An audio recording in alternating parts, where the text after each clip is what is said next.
Shalom, shalom. This your brother, mikha'el, coming at you with another HEBREWZ in the hood.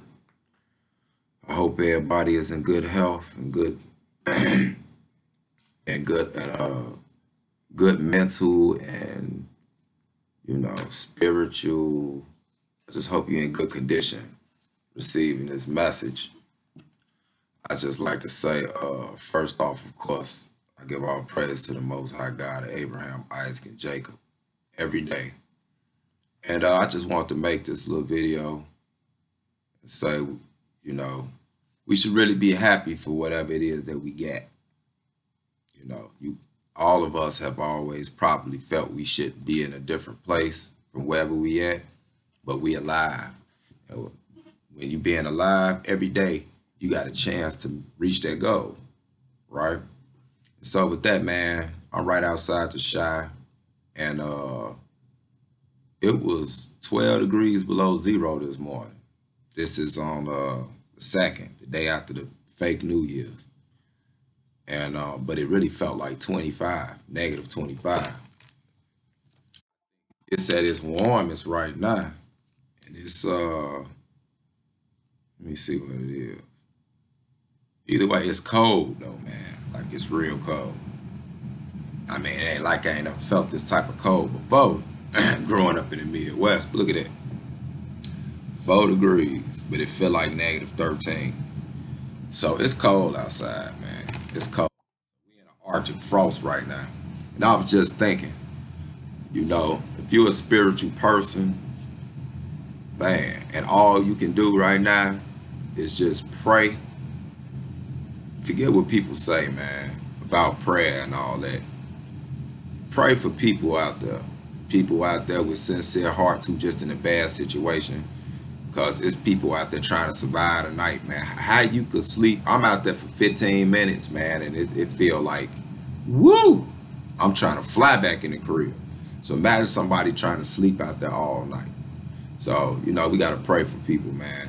That the Most High have mercy on them, especially if it's somebody that's sincerely trying to, be a decent human being. They just don't have all the answers, like none of us do. So that's that, right? And so, yeah, man, I'm making this little video real fast. I ain't coming deep and nothing like that, but I've been looking at all the chaos going on social media, which is always like that. But we got the thing with the brother TARIQ and UMAR, and the other brother name is Boyce, I believe. But mainly TARIQ and UMAR, because I've watched them for a while, being in a so-called conscious community, which is really a misnomer. Somebody made that up. And for reasons that you're looking at right now. It ain't nothing conscious about it. But I'm not making this video because there's 1,000 of them out there, and hopefully UMAR or TARIQ could see this. I don't have millions or thousands of subscribers and all of that type of stuff. So if y'all do see it, it's because the Most High wanted y'all to see it. But the probability of y'all seeing it would disappear if I didn't take the step and make the video. So I want to take time out from my mission and just address y'all to his brothers. Look, I don't got a dog in this fight. All I can say is, on both sides, I've seen things, over a period of time that I could critique, that I don't like, don't see too, I don't, it's not very encouraging. Things even with the whole Hidden Colors movies, I give props to them brothers for bringing some enlightening information in the videos that TARIQ and them made. And of course, UMAR was a part of. But with that being said, when people ask me about it, I really stopped watching them at the part 2. And that was because obvious reasons that a lot of the Hebrew Israelites share my sentiment on, and that's, they left out a big part of the black community. And that is, of course, us, the Hebrew Israelites.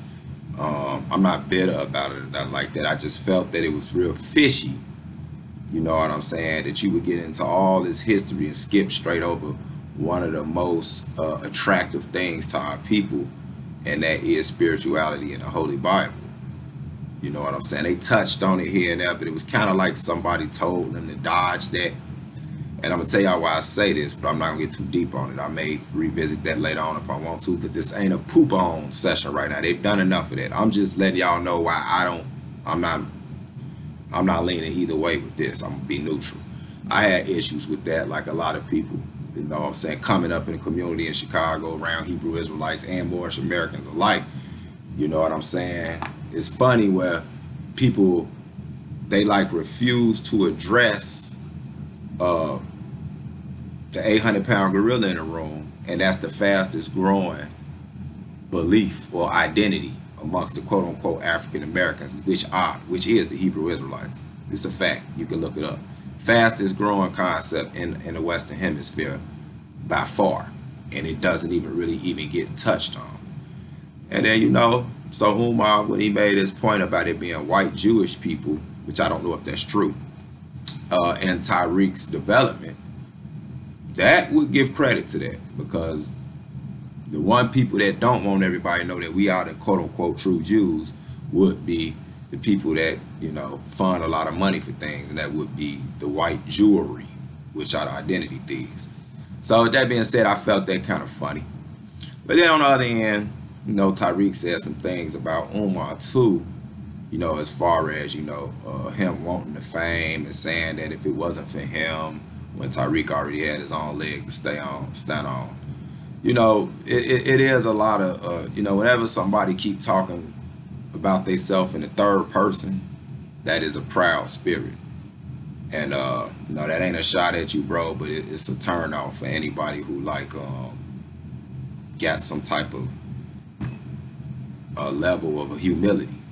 You know what I'm saying? That look at me thing is, that kind of takes away from your selflessness, which we know is your mission to help others, help your people.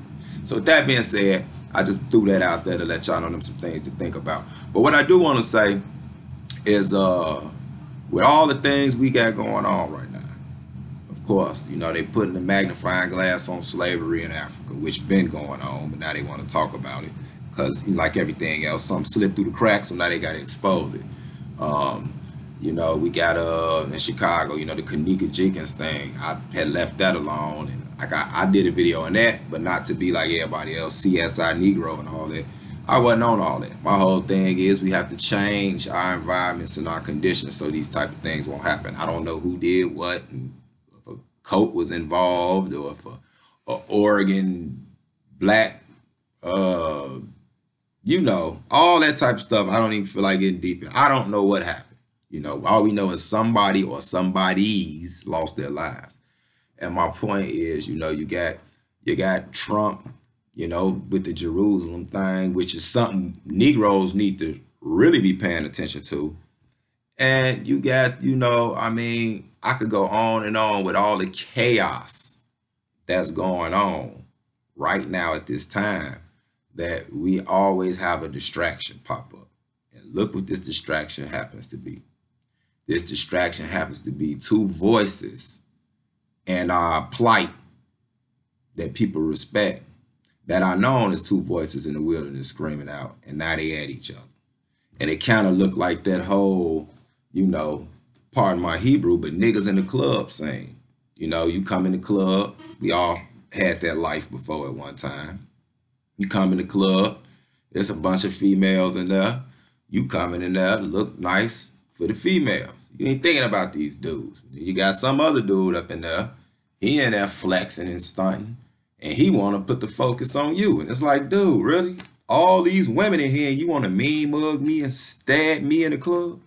So now you want to outstunt me when we both got something to offer, and it's up to the people to choose, or it's up to these women to choose who they interested in, right? That's what it looked like y'all doing. It looked like y'all stunting on each other and hating when it ain't about y'all.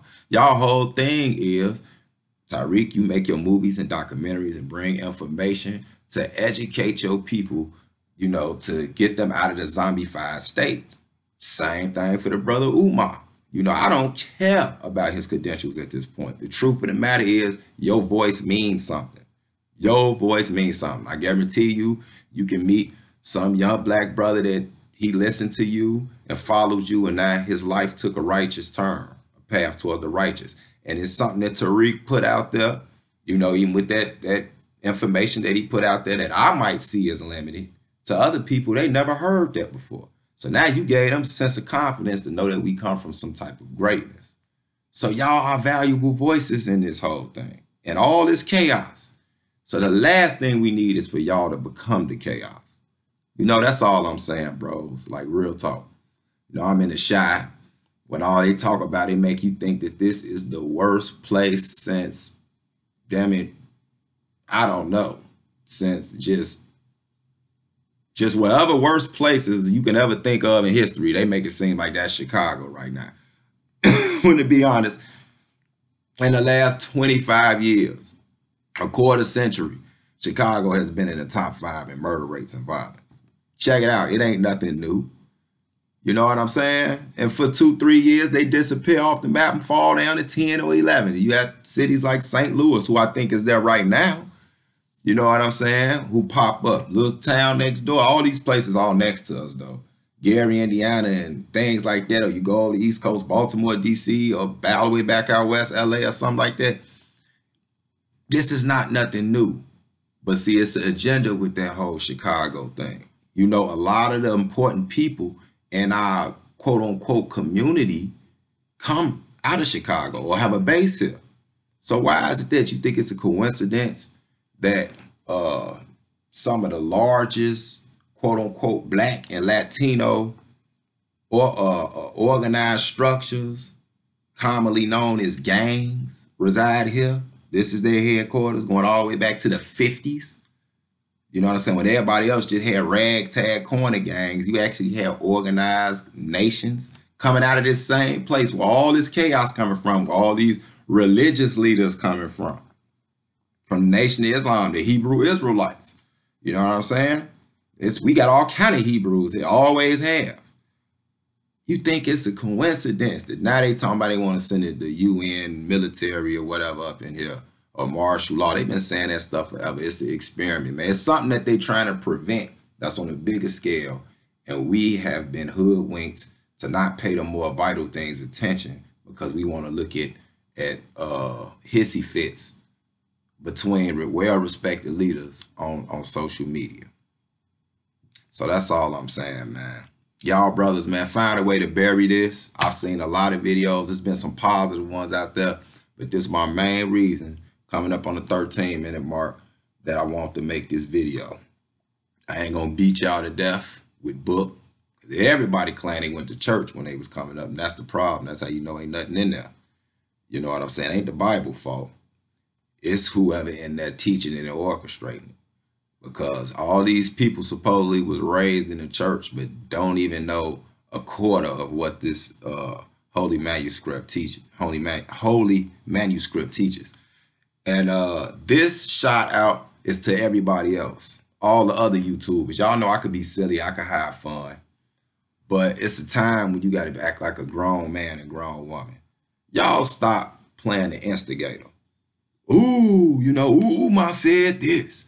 You know what I'm saying? UMAR said, you know what I'm saying? The man got lip gloss on, and TARIQ said UMAR huffing and puffing, and you know what I'm saying? And it do sound funny at first, don't get me wrong, but when you look at the bigger picture, it's gonna be a penalty to pay for the instigator when in other circumstances, them brothers could have just probably sat down like brother and worked out their misunderstanding. But you got people in the air, you know, playing that's like the two dudes at school that don't really want to fight each other, but they got to put on the front because the pressure from everybody else. You got that one dude in the middle, baddest one hit my hand. Then he hit the other person. Y'all remember all that, man. That's what y'all doing. And my last thing I want to say is, while you doing that, these two brothers, whether y'all like it or not, rely on the Black community, because it is the Black community that supports these two brothers to bring out the information to help the community. So they go hand in hand. So regardless of whatever happened with this court system and Brother Umar's credentials, or whatever TARIQ got going on that God knows that we don't know, something can come down on him for how he handling this with his brother. Because I'm going to tell you, you ain't got to be religious. Both of them believe in the creator from what I understand. And y'all know he watching. He might just shut y'all whole operation down. And once he pull the people from under you to the point where the people don't feel y'all are credible no more, because y'all telling us we should rise from niggerdom. But the minute it get a little hostile for y'all revert back to niggerdom. I had a lot of people I want to revert back to. I ain't about to start back pulling pistols on people and stuff like that. So y'all can't do that, because once you do that, those people that you've been teaching, they gonna say, oh man, well, you know, at the end of the day, we still niggas and ain't gonna really get no better. We gonna stay savages. Because look, two of our most intelligent people went straight back to savagery the minute they had a disagreement. So that don't look good, brothers. Y'all better than that. Like real talk. Get the people out y'all ear. Just be 100 as men, and y'all should squash that. But to all you instigators and you little busybodies quick to run and keep up the drama, I just got this one thing to say to y'all before I end. This is from the book of Proverbs, chapter 6. I want y'all to hear me out.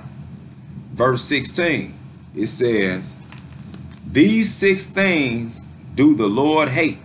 Yeah, 7 are an abomination unto him. So the 6 things the Most High can't stand. And this 7th one is an abomination. And it's funny because in Hebrew, 7 represent complete. So if you hit all 7 of these, you are a complete butthole. Wicked.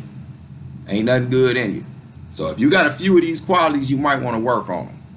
It says, a proud look, a lying tongue, talked about that pride, a lying tongue, somebody lying on one of y'all sides, and hands that shed innocent blood.